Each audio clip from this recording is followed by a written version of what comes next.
I actually think one of the reasons why some of these universities have made changes without provocation from the Trump administration is because they wanted to. They wanted to, and they thought that this was a good thing, and they were tired of being held hostage by their left wing.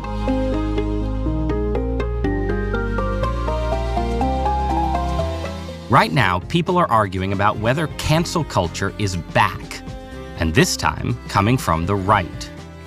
And it certainly looks like the suspension of Jimmy Kimmel and other controversies do represent a kind of conservative revenge for the great woke cancellations of 2020 and 2021. But I really think that you need to understand the conservative cultural strategy right now much more in terms of institutions than celebrity individuals. That care more about identity politics, that care more about diversity, equity, and inclusion. Long before the Charlie Kirk assassination, the Trump White House saw a once-in-a-generation opportunity to try and push America's cultural institutions, movie studios, TV networks, meaningfully to the right. Well, we want the museums to treat our country fairly. We want the museums to talk about the history of our country in a fair manner, not in a woke manner or in a racist manner. This week, I want to talk about the most significant of these efforts, more important even than the late-night TV wars. And that's the administration's attempts to change elite academia. They want to directly review who we hire on our faculty. I mean, this is about science. It's about curing cancer. I don't think that we should believe any of these people are interested in kind of good faith reforms of how higher education works. My guest this week, May Mailman, is the perfect person to discuss the Trump White House's higher education strategy because she's been the person in charge of it. So, May Mailman, welcome to Interesting Times. Thanks for having me. So I just want to start with a very, very big picture question.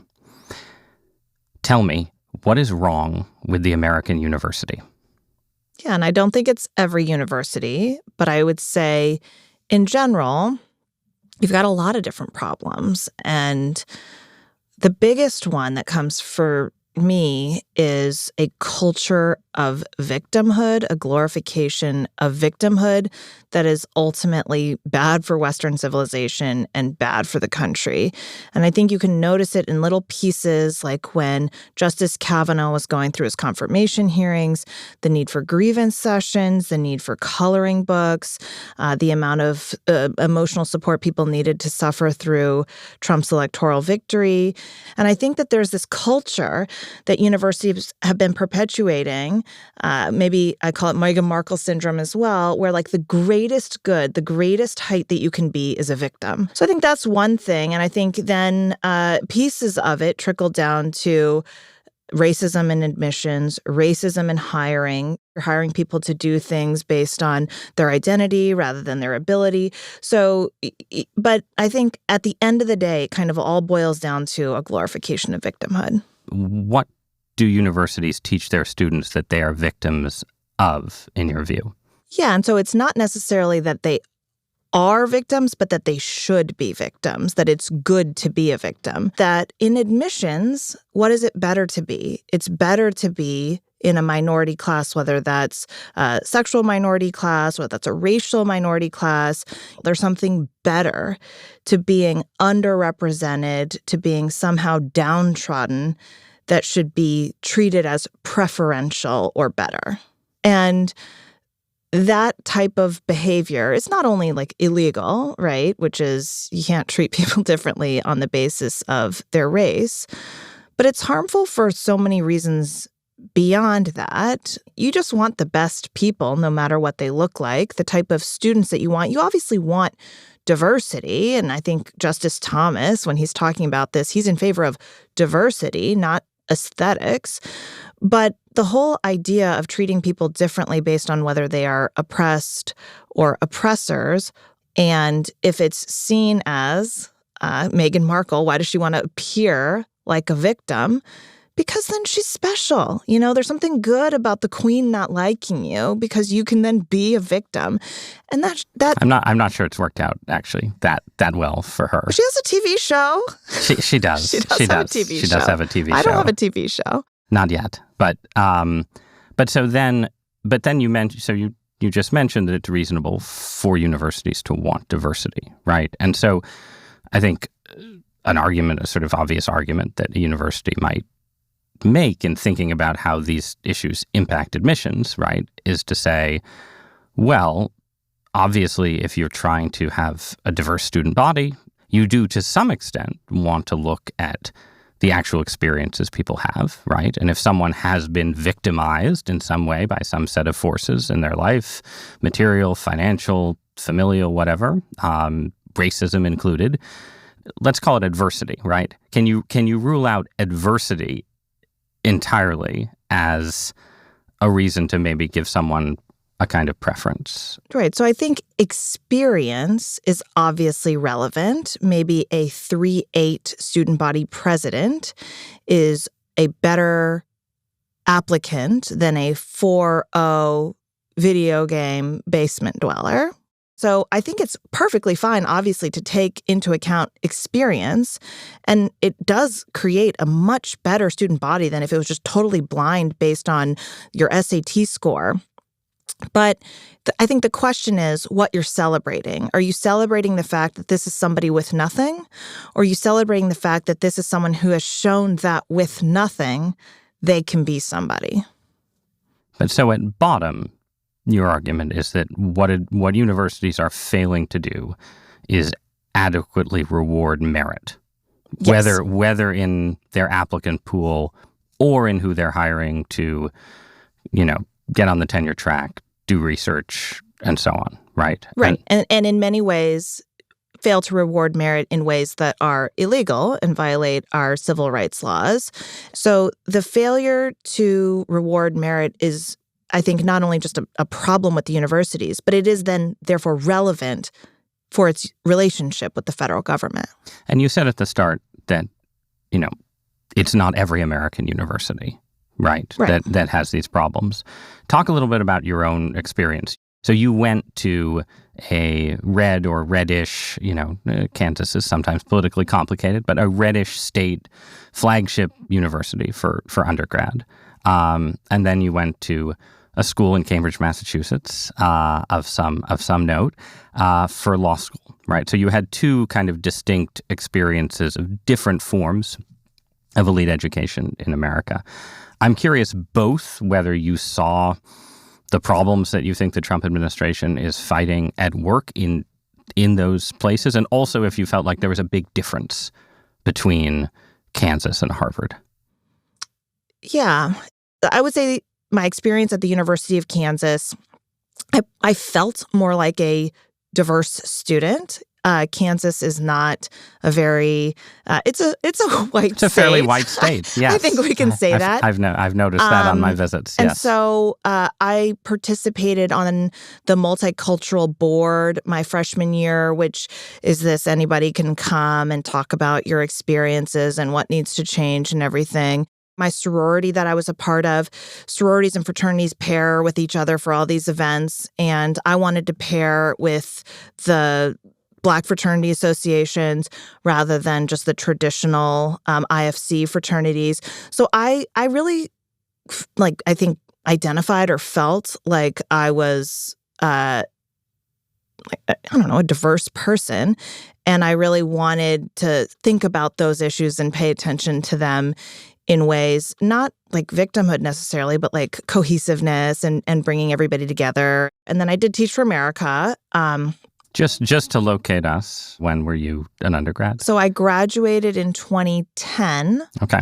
Before, some of the larger racial issues. So my last year in law school, which was the Ferguson, Missouri, and you had hands up, don't shoot riots all the way around the country. And I went to a few of the Ferguson sort of die-ins, just to walk around and see what people were doing. And it was a bunch of professors and it was a bunch of students, and nobody did anything crazy. They just went to the middle of a road and, laid down.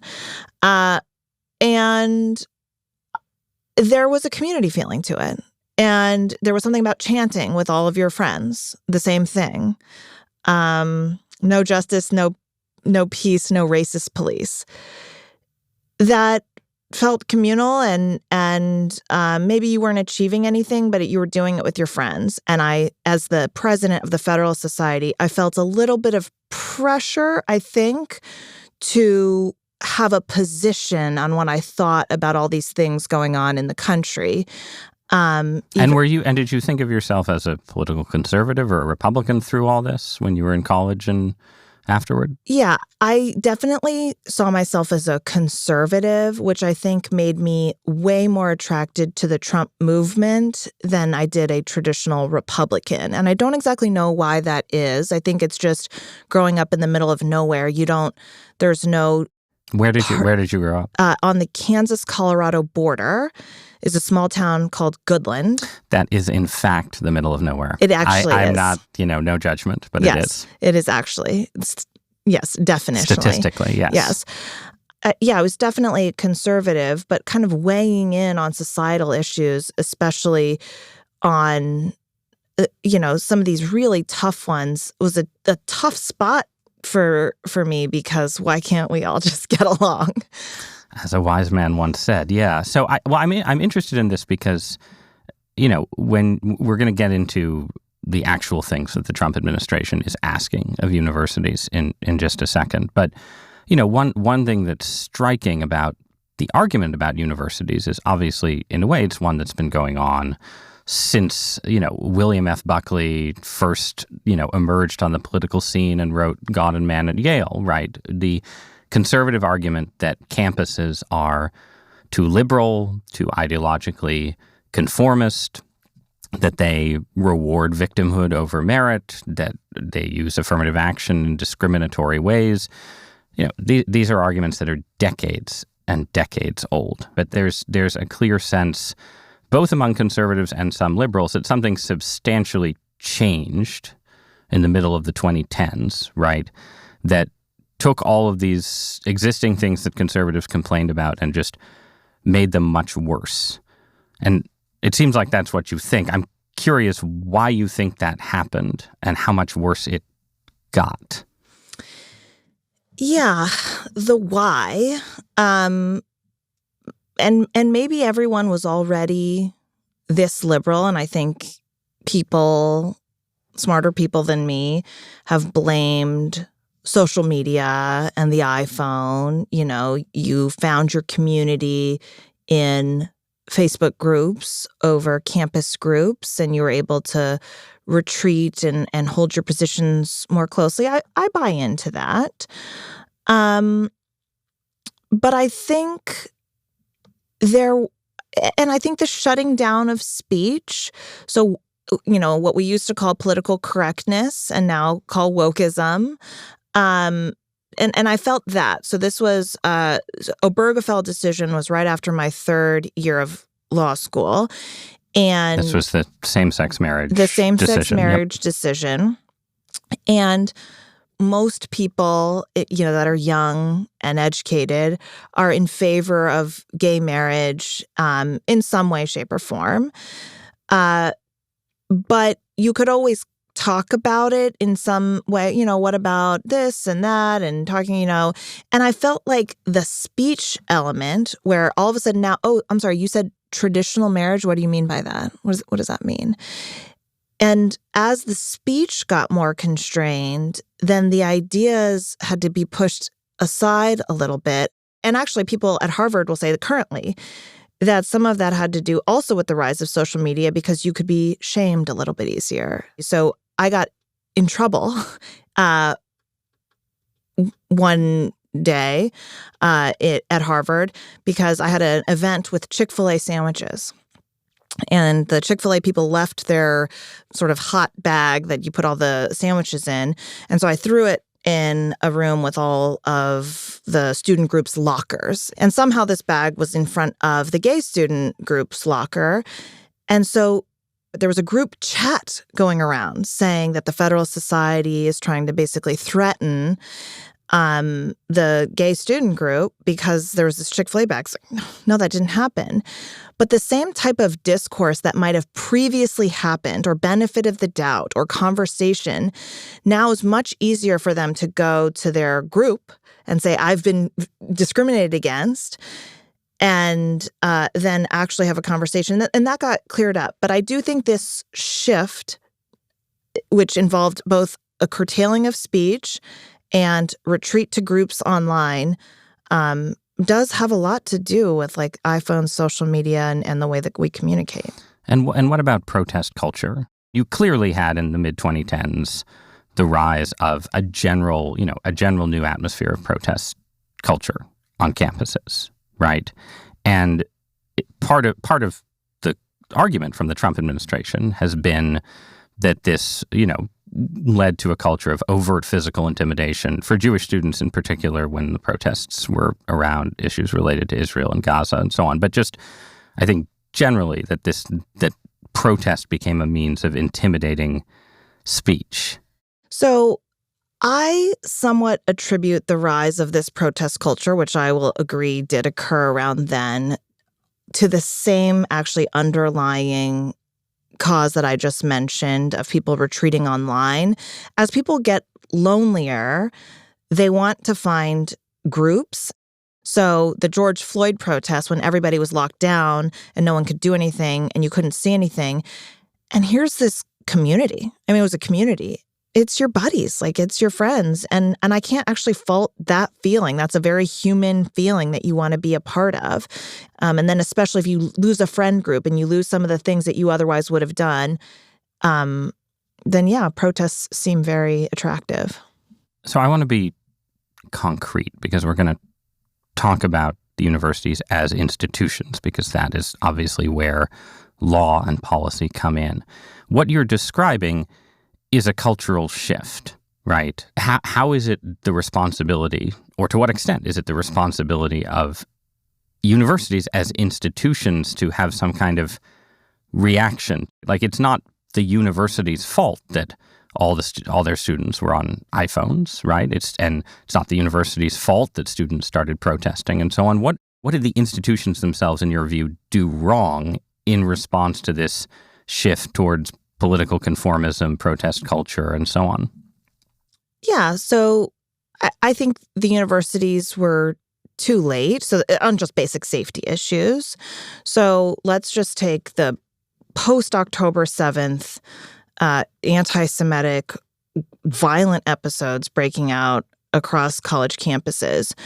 If you're letting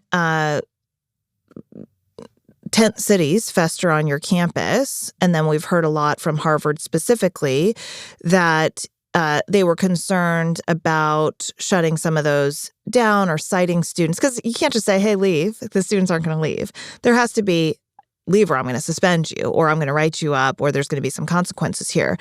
But if you've got a bunch of international students and such a thing might threaten their visa, then you're not going to do that. So I think there was fear. Discipline would threaten their visa. Yeah. Yep. So I think there was too much fear from university officials that by taking basic safety measures that somehow that would reflect badly on them.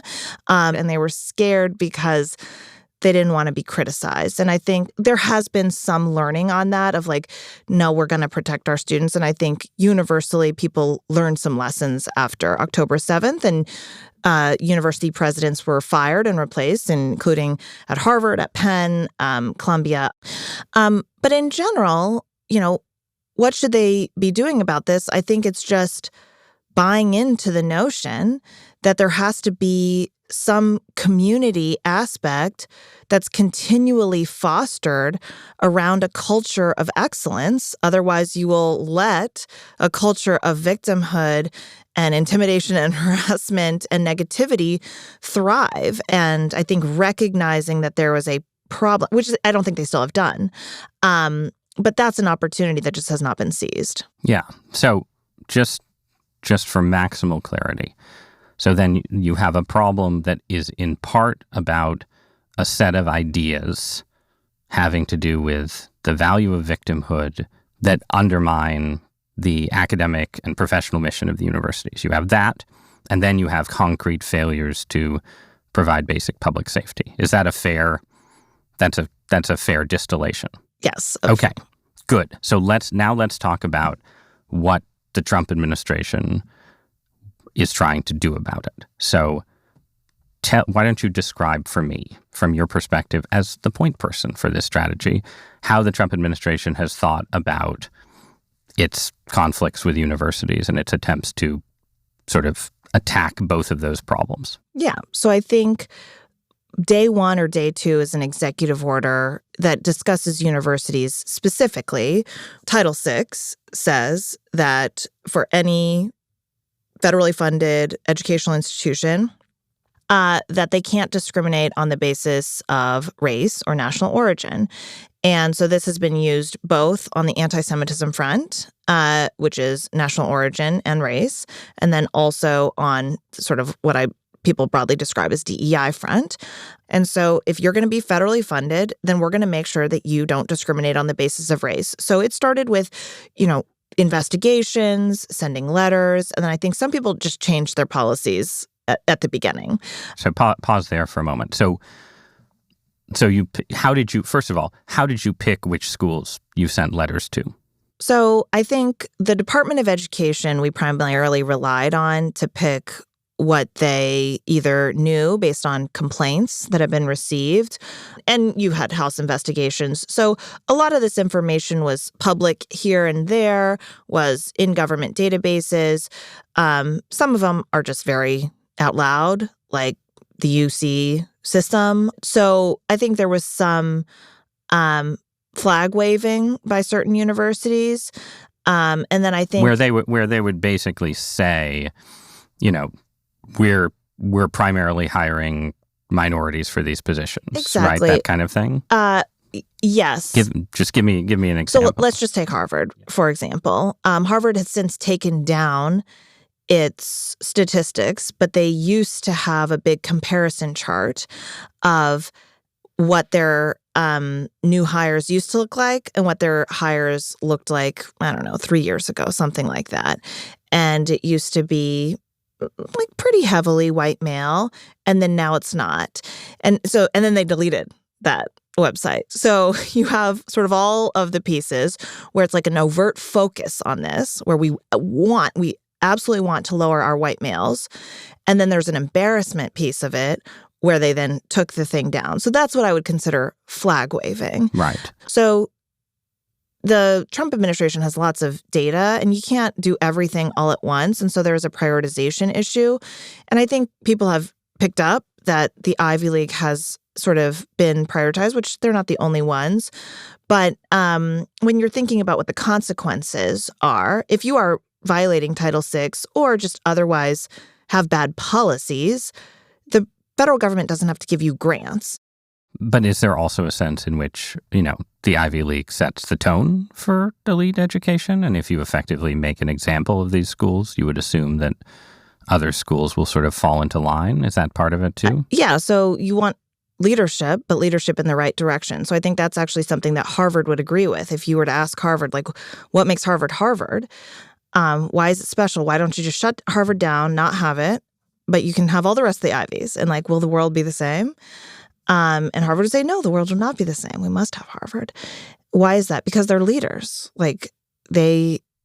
Also, the federal government doesn't actually have the power to shut down Harvard University, right? That's, but I would just, in theory. You can defund Harvard. What's Harvard's special thing? Right. Right. And it is that it's, in theory, a leader, and the question is a leader in what direction. And so if you get signals from the heights of the leaders in academia that we're making these changes, then yes, that's obviously hugely influential for the rest of the country. So what are schools supposed to do to prove to the Trump administration that they are being good examples for the rest of higher education? So we actually do plan to have a formal way that universities can say we're doing the right things. So I think the Trump administration does not want to be all whack-a-mole or all negative, but these are the principles that universities and the Trump administration, and frankly, private donors can ascribe to say this makes a great university. So those have not been public yet, but they will be public. And I think we're going to have a lot of great universities signing up as the forerunners and saying, we affirm these things. But nothing will be shocking. It will be things like merit-based admissions, merit-based hiring. I think we'd also like to see some attention to the cost of admissions, so things that are going to just very directly benefit students. Some look at what your foreign student base looks like. Are you importing radicalism? And how are you assessing that? So a commitment to cleaning that up. Foreign funding. Is that primarily about the ideology of students admitted, or is it a problem with the numbers? Like, does the Trump administration have a problem with how many foreign students elite universities admit? So I think there's a fairness issue that the president has talked about with the numbers. These are universities that have huge amounts of federal funding and are supposed to serve American students. And instead, they've taken on, I think, Columbia's numbers were close to 50%. Harvard's are around 30% of foreign students. And that's not to say anything bad about foreign students. It's about what are the opportunities remaining for American students. So yes, I think there will be some focus on what's the right sizing there. And as a university, are you relying on foreign students for money, or is your number calculated to having a good student experience? And what I think about with the foreign exchange program is that this was supposed to be a program where students come. It's an exchange program. You come to the United States, you learn about the United States, you learn about the U.S. culture, and then you take everything that you've learned about how great our country is, and you go back to your home country and you spread those ideas. And instead, if you have so large of a number, then you don't get that. You don't really understand, because the percentages have grown so much that you can actually just end up having your own sort of siloed culture. How qualified is the federal government, whether it be the White House, the Education Department, and any other unit, to assess some of these things, right? So I think you would concede that it is already tricky to some degree, right, to assess how fully in compliance a university is just with the Supreme Court's admissions decision, right? I mean, just a minute ago, you said, well, we wouldn't want universities to just use SAT scores, right, to admit kids. But it seems like if you wanted to have a system where you could rigorously assess racial discrimination at admissions, aren't there just endless gray areas where it's just going to be really hard to say who's complying and who's not? So definitely. And I think nobody in the Trump administration is trying to run a university. It is too taxing. And nobody actually wants to run a university. Nobody ever, yes. Yeah. So I think there's a line of how do you ensure compliance with civil rights, and that your taxpayer money is going to a good place versus a bad place, which is broader than a civil rights question. So you need some level of control. But at the end of the day, you want independent entities. Like, on one hand, there's just the Hillsdale model, right? Like, if you're going to take the money, then yeah, there's going to be strings attached, but you don't have to take the money. And if your research was... Hillsdale College, just so listeners know, is the conservative liberal arts school in Michigan, one of a few schools that doesn't take federal funding. Right. And so that's always an option. Like, if anybody thinks that any of this is too burdensome, especially very well-funded universities, then just do none of it. Just be Hillsdale. And it's funny because for research, I mean, people don't really understand the massive amount of money that goes to research. It's billions and billions. Like, Harvard right now, I think, has something like $7 billion of promised grants. These are huge, huge numbers. But if all of the research was good, you know, if these were research that was going to create something that was going to cure cancer, then a donor would love to fund that. I mean, to be the person that cured cancer. And so... Well, wait a minute, though. I mean, everybody wants to cure cancer, right? But donors have finite resources. One of the assumptions behind public funding of universities, right, is that there are certain goods, including medical research and research for all kinds of different diseases that, you can't just rely on donor funding for, right? And that has been the theory behind public-private partnerships in American life going back decades, right? Do you think that's good? Like, do you think the federal government should be funding cancer research? Absolutely. Okay. So it's not just like donors will pick up the slack. There is good research that we want the government funded. There is good research, but your same question of how closely can you actually monitor a university's ability to just do a good job, be merit-based, not be importing radicalism. Like, these are difficult questions. How are you going to assess that? It's the same question, frankly, for all these grants. How are you actually going to monitor where this is being used, what the types of research are, how great the overhead, when you do have the overhead, is it going to the sports stadium or is it going to salaries? If it's going to salaries, these get to be difficult questions. And so I think the problem is not whether the government should or shouldn't be funding cancer research. It absolutely should, but the unwieldiness of it has led to basically an unchecked situation. And so I think it is actually proper to have a right sizing where universities are relying on the federal government to a certain extent, where these are things that are maybe not close to a breakthrough, and that there is an opportunity for the private sector to spend money in ways that are beneficial to society. And to the extent people have problems with billionaires buying, an extra jet or an extra yacht, what are we doing to incentivize people to actually spend on beneficial causes? But so in effect here, you're saying basically that Harvard is very good at getting billionaires to give it money, right?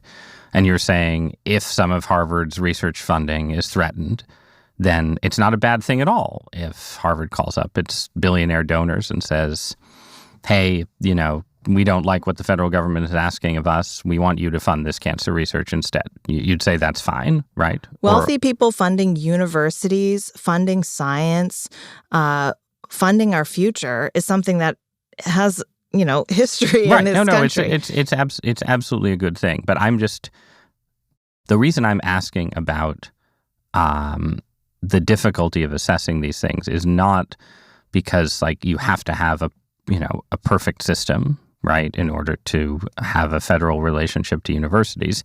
It's more just that you guys are involved in negotiations, specific negotiations with universities that have, concrete asks. And so I'm just trying to understand how you get to the concrete ask. One aspect of this is that the Trump administration has been asking, and in some cases has successfully induced, elite schools to pay pretty big settlements, fines, effectively, to the federal government. How does that fit into the picture? Is this just punishment? Is it revenue for the federal government? What is the purpose of those kind of settlements? Yeah. So these are large numbers, and so not to minimize that, but the Brown settlement and the Columbia settlement each represented 1% of the endowment. So these are things that the universities can afford. And in a sense, it's giving back a very, very small percentage of money that goes to these schools every year.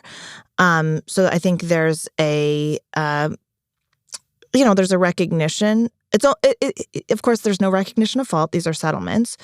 But by paying some of this back, I think there is a somewhat, for the public, sense of acknowledgement of wrongdoing. Not a legal sense, but a sort of a moral sense of we've taken all this money and we did it in ways that were not merit-based or they weren't safe for our students, and so we're paying a small amount of it back. But then I think also having that dollar figure, it actually brings attention to the deals in ways people might not otherwise pay attention. So if see a headline and it's Columbia spends $200 million to the Treasury in $21 million, largest ever EEOC religious discrimination case, actually.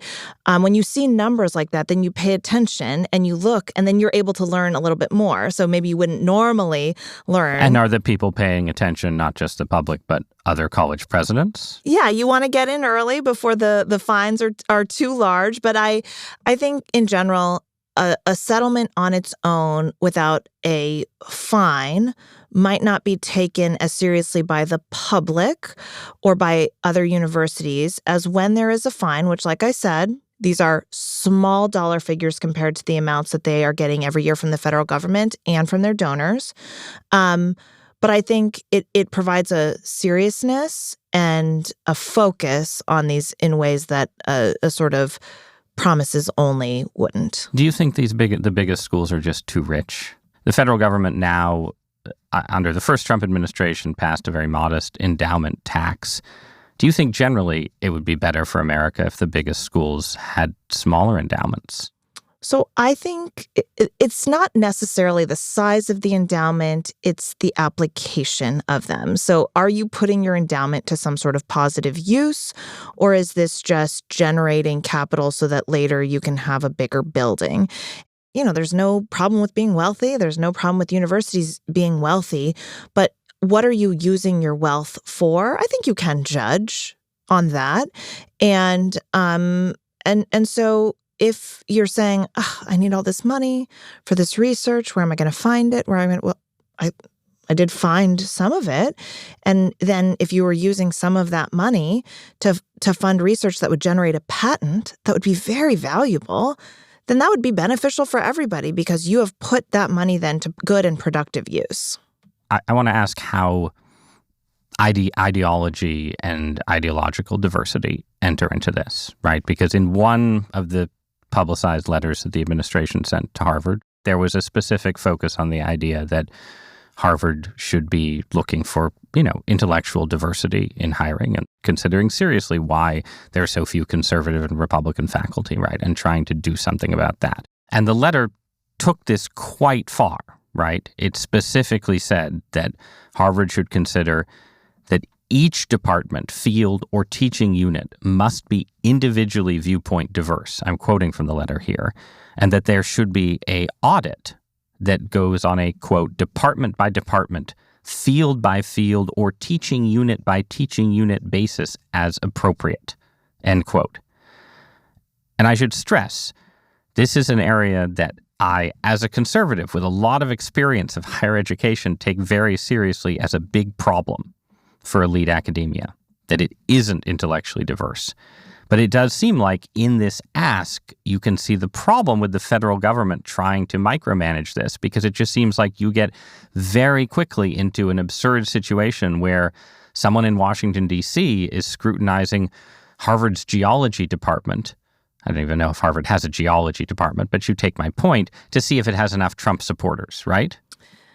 This is, I think, the most difficult question because the answer is, on one hand, obviously, I think conservatives want universities to, A, prepare their students, and students are going to be, in the real world, confronted with all sorts of thoughts, and they should be prepared for that. So a good university would have some level of intellectual diversity. And not only that, but to the extent you have universities that are just hotbeds of radicalism, that's not good for the student. That's not good for the culture. That's not good for the campus. That's bad for the country. So that is all true. And I think the administration believes that intellectual diversity is a key factor to a good university that we would send our kids to. But at the same time, I think we all acknowledge that the federal government's role in policing that is necessarily limited in the sense that we don't want the next administration to come in and say, well, actually, this is the mix that I think is the best.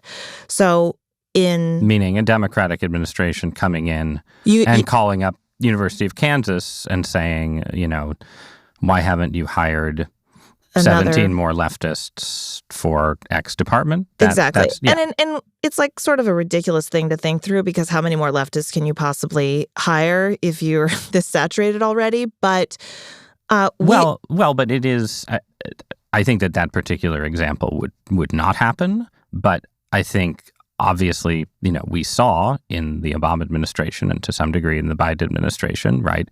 Democratic administrations were very comfortable using some of the same levers the Trump administration is using to push college campuses in particular directions on how to handle sexual assault and how to handle transgender issues and so on. And I think one of the critiques from a sort of libertarian perspective of what the Trump administration is doing is that, you are sort of setting up, sort of taking that model and turbocharging it. And a Democratic administration could say, hey, all of these Catholic hospitals seem to be getting a lot of public health care funding, and yet they won't perform gender reassignment surgeries. Let's do something about that, right? That there's sort of an endless escalatory spiral once the federal government is sort of providing sort of private institutions that get public money with marching orders, right? I think that's a reasonable concern. So civil rights, I think, is easy. Sort of meritocracy is good. And the hope, actually, is that if you are actually treating people on the basis of their merit, and, whether that's test scores or whether that's personal successes or whatever, you do tend to handle the intellectual diversity piece by accident, because it's not going to be the case that every excellent person thinks the same thing.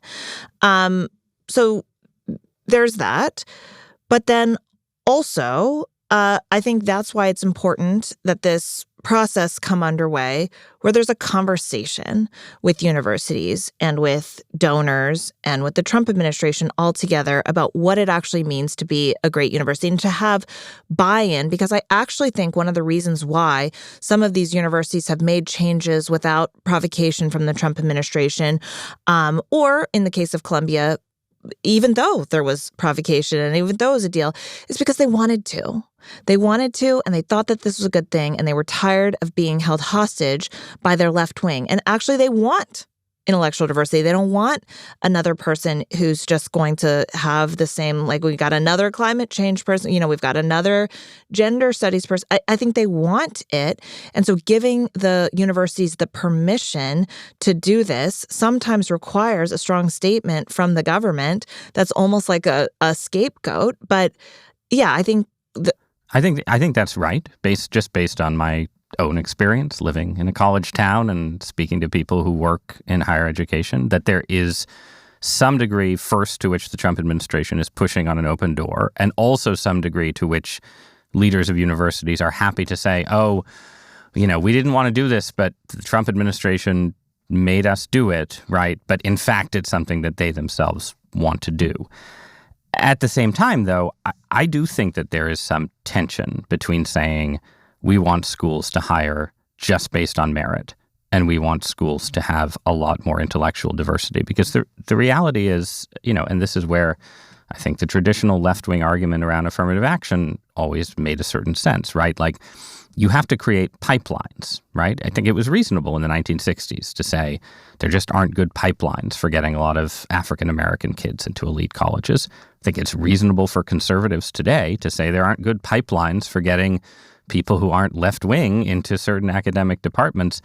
But I just think you aren't going to get there by saying merit alone. You would have to say, no, universities have to do proactive things that are, going to be in tension a little bit, right? The affirmative action for the conservative is, it's an actual reality. So when I was in Harvard, there, we had maybe 1.5 conservative professors. And I think the university... Surely Adrian Vermeule counts for at least like 3.7. That is true. But the pipelines thing, I think, is different than actual affirmative action and looking at your criteria too. So if what you are prioritizing is how many times you've been published in some leftist magazine, then of course a conservative is not going to compete there. But I think other universities have found successes in having some adjunct programs. You're not a professor, you're not going to be able to compete on those levels. But we're going to bring you in and you can teach a January course or you can have a clinic or something like that. So I think this problem starts, incrementally solving itself in a way that doesn't ultimately require affirmative action. And then groups like the Federalist Society, they try and identify people who they think would be good professors and try and teach them how to do that. Right. No, I don't think there's any problem with the pipeline in law schools, but I think the Federalist Society is a fairly distinctive case. And let me throw out another seeming tension here, which is around issues about anti-Semitism, right? So, clearly there are certain things that universities have tolerated or allowed in protests in the last few years that are just overt harassment and intimidation of Jewish students, right? And I think there it's very straightforward what the administration is asking for. But then there's a larger, very blurry zone of critiques of the policies of the State of Israel, critiques of Zionism, right?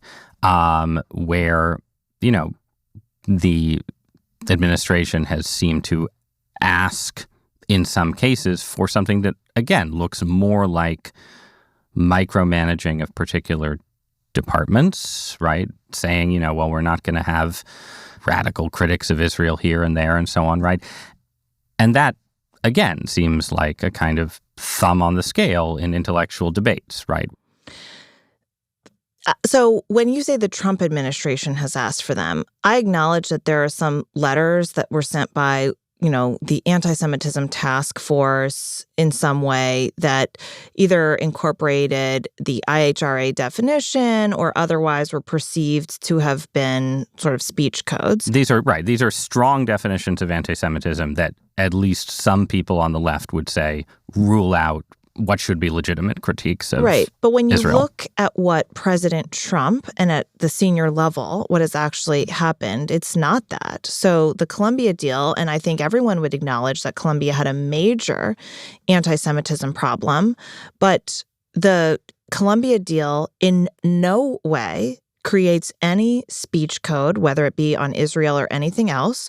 It does not. It specifically says that this is not intended to create any First Amendment conflict or otherwise govern speech on Columbia's campus. So, there's a concern, and I think there are people in the administration who probably are more in favor of speech constraints and then people who are less in favor of speech constraints. And that's just the way the Trump administration works, where people have different views of kind of where that line is. And I think it's a difficult conversation of what's the line between harassment and being unable to actually function on campus, right, versus, fair criticism that people, even if they don't like it, should hear. Right. That's not a definable line. That is a difficult line. And I think in sussing that out, at the end of the day, where the Trump administration landed is on the more free speech side of things, which is evident in the final terms of the Columbia deal. Okay. Let's talk for a minute about the legality of the approach the Trump administration has taken, right?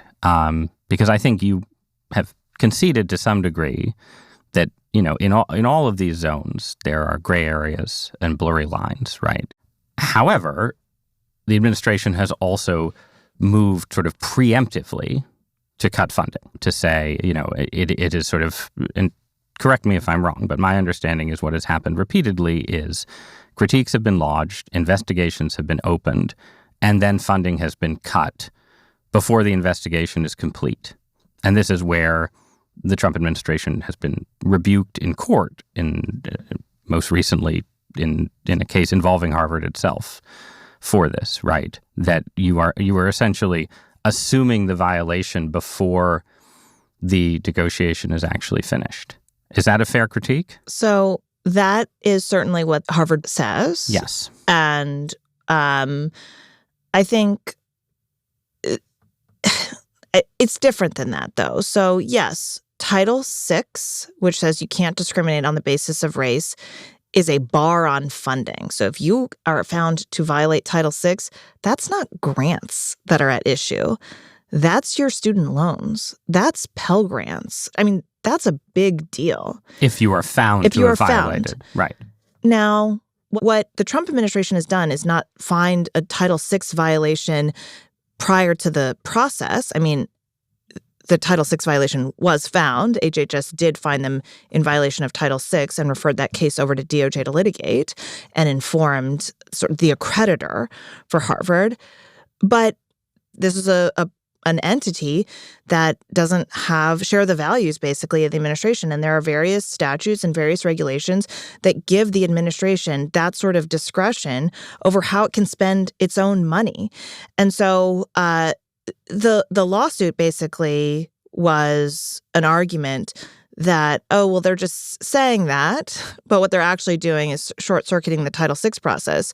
Well, no. Right. And it does, I mean, it does seem, in fairness, right, from our entire conversation, that the goal of the Trump administration's strategy is not to micromanage how Harvard does cancer research or whatever. It is to change university policy on hiring and discrimination and anti-Semitism, right? So doesn't it seem like that's true, that you are picking these grants as a lever to affect something unrelated to them? Having Harvard change its policies would be great. But at the same time, if they don't, that's fine. We're just not going to fund it. And so it's not like it's taking over Harvard. It's not, they sued us. We didn't sue them. It's not a forced change. It is actually just that there's a portion, not even all, there is a portion of Harvard's grants that we just decide should go to somewhere else. Maybe another university, maybe Brown, maybe Princeton, maybe Yale. I'm just going to express some skepticism that the Trump administration has sat down and said, we really think that the University of Kansas's cancer research program is just way better than Harvard's, and we're just going to cut that funding. It seems like the administration is, going after the areas where Harvard is, by general agreement, most effective and successful, because that seems like a useful lever to change other areas of administration policy. Yeah, but at the end of the day... That's a naive reading, a simple reading, right? It's not a full comparison of all universities across the nation, but at the end of the day, Harvard reacted to a letter that asked for a few simple changes with a lawsuit that basically said, instead of us showing any amount of good faith effort to commit ourselves to the policies that are important to the United States, we're going to instead say, we refuse to even answer you. These are billions of federal dollars, and I think that the funder of that can ask for a basic relationship. All right. Well, let's end by looking at the future, right? Imagine it is 2030, and I guess we can imagine it's either a Democratic or a Republican administration. Give me a definition of success in higher ed policy. In 5 years, in 7 years, or 8 years, what does the landscape look like if your negotiations with and pressure on universities are successful? Yeah. So I think universities will return to a merit mission, and that'll be in admissions, that'll be in hiring, that'll be in research. And so that'll be with its relationship to the federal government, that the federal government will be funding institutions that can be perceived as excellent. And maybe they're not today excellent. Maybe they're these institutions that are trying to be excellent, but that the mission of universities will not be diversity. The mission of universities won't be equity, but they will be excellence, and that will be rewarded with a tighter, closer, and better federal relationship. And so that's with regard to the federal government. I think policies larger than that, policies like what's its effect in the world and how does it change our culture. And my hope is that the people who are graduating from our universities carry values that will uplift Western civilization and our country. And so that installation of values is obviously not something that the federal government can necessarily micromanage, but it's something that the university itself can recommit itself to in determining how can we prepare our student body to be true leaders and to advance our country in ways that'll be better for everybody. And to the extent that universities don't act collaboratively with this change, right? Do you imagine a landscape where there really is a kind of shift in prestige and where students go, let's say, from the Northeast to the South or Southwest, right? Like, would you imagine a kind of shaken up U.S. News and World Report rankings or something as a possible outcome of all of this? Yeah, so I do think that as universities decide that they don't want a merit-seeking mission, that's not attractive for parents, that's not attractive for students, and it's not attractive for the federal government. It's also not attractive for donors, and they'll have to be more out loud about that. So I think that's the goal: is you can choose who you want to be. You want to make no changes. You want to commit yourself to victimhood. You want to oppose the idea of merit. Say it out loud so that students, parents, donors, and the government can know, and that each can dedicate their resources to those universities that are making our country better. Last question, then. From my perspective, you can probably sense this from some of the questions I've asked, the core weakness to me of university culture is a kind of stifling intellectual conformism. But that also seems to me, just from watching the Trump administration and its battles with universities, the hardest for government policy to address without either falling afoul of the First Amendment or getting into impossible micromanaging. And it seems to me that like a really shrewd federal strategy could, take you from a world where 2% of the Harvard faculty are conservatives to a world where 4% are conservative, right? Or, could get you some sort of slightly more meaningful intellectual diversity. But to get beyond that, you need, as you just suggested, some kind of larger cultural shift. Universities did not become liberal because the federal government told them to become liberal. They became liberal because academic culture moved substantially to the left in a kind of organic way, right? And the same with student culture. Can you imagine a shift in the culture that would create greater intellectual diversity on college campuses? So if we're talking about, federal and non-federal levers, I think a couple of things. So one, I think the same change that the Federalist Society has brought for law schools could be focused on. And, I want to take a moment for Charlie Kirk and Turning Point, because the sort of quiet loserness of the Republican Party when I was in college doesn't exist now. I think people are braver now, and they have community now. And so you can see a Turning Point type organization try and figure out then how to make professors, how to bring that energy into leadership levels. So I think you could do some sort of conservative organizing around already successful groups. And then I think just competition. So President Trump said, he wanted to take Harvard's money and give it to trade schools. And obviously you're not going to take NIH research money and give it to the local cosmetology school. But I think the general idea there is you can have a robust intellectual environment in a lot of different places, and it doesn't have to be the traditional university model. So if you just want to learn about AI, or if you want to do something different, and it's maybe not your traditional liberal arts, but you could, having more options and universities wanting to still attract those people, that type of competition, I think, will increase the amount of intellectual diversity that universities have to offer. So continuing to find ways to provide competition, I think, is also important. All right. May Mailman, thank you so much for joining me. Thank you.